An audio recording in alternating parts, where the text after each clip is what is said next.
শ্রোতারা, রাতের নিস্তব্ধতা কি কখনো আপনাকে অদ্ভুত কিছু শোনায়? কখনো মনে হয়েছে কেউ আপনাকে দেখছে, অথচ আপনি একা? আজ আমি আর যে টিনা নিয়ে এসেছি এক ভয়ঙ্কর সত্য ঘটনা, ডাইনি বেল বা ব্যাল উইচ-এর কাহিনী। এই গল্প শুধুই ভয়ের নয়, এটি ইতিহাসের একটি রহস্য যা আজও অমীমাংসিত। চলুন ডুবে যাই 1800 সালের এক অন্ধকারে মোড়া গ্রামে, যেখানে এক অদৃশ্য আত্মা ত্রাস হয়ে উঠেছিল পুরো একটি পরিবারের জন্য। ঘটনাটি ঘটেছিল আমেরিকার টেনেসি অঙ্গরাজ্যের রবার্টসন কাউন্টিতে 1817 সালে। জন বেল নামের একজন কৃষক তার স্ত্রী লুসি এবং তাদের সন্তানদের নিয়ে এক শান্তিপূর্ণ জীবন যাপন করছিলেন। কিন্তু একদিন হঠাৎ করেই শুরু হয় অদ্ভুত ঘটনা। রাতের অন্ধকারে দরজা নিজে থেকে খোলাবন্ধ হওয়া, ছায়ার মতো কিছু সরে বেড়ানো এবং দেয়ালের মধ্যে থাপ্পড় দেওয়ার শব্দ। তারা প্রথমে ভাবল হয়তো এটা প্রাণীর কাজ, কিন্তু ধীরে ধীরে ঘটনার ভয়াবহতা বাড়তে থাকে।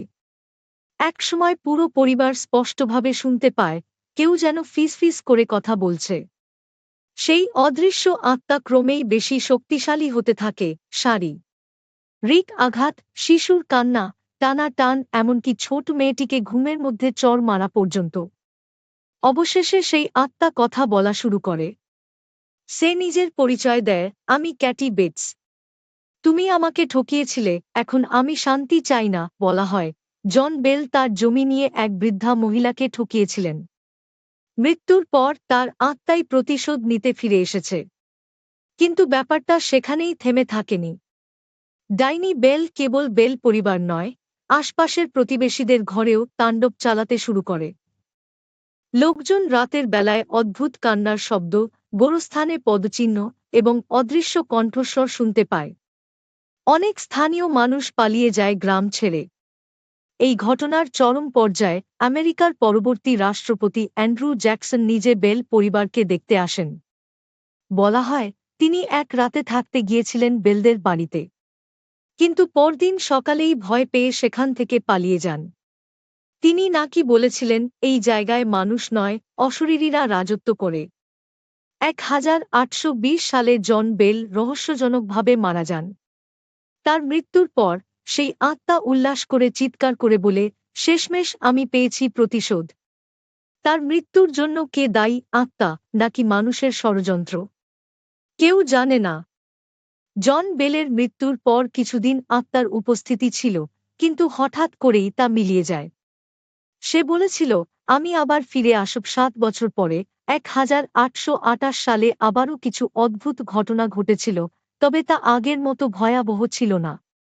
তারপর থেকে আত্মা আর কখনো সরাসরি দেখা দেয়নি। আজও ব্যাল উইচ কাহিনী নিয়ে বিতর্ক রয়েছে। কেউ বলেন এটি ছিল মানসিক ভ্রম, কেউ বলেন লোককাহিনী মাত্র।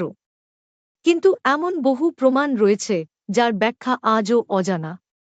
আজও টেনেসিতে ব্যাল পরিবারে বাড়ির ধ্বংসাবশেষ ঘিরে পর্যটকেরা যান ভুতুড়ে অভিজ্ঞতা নিতে। কিছু মানুষ বলেন আজও মাঝে মধ্যে তারা কণ্ঠস্বর শুনতে পান। এই ছিল ডাইনি বেলের কাহিনী, আমেরিকার প্রথম ভুতুড়ে পরিবারের ভয়ঙ্কর অভিজ্ঞতা। তোমার কি মনে হয়, সত্যিই কি কেউ মৃত্যুর পর প্রতিশোধ নিতে ফিরে আসে?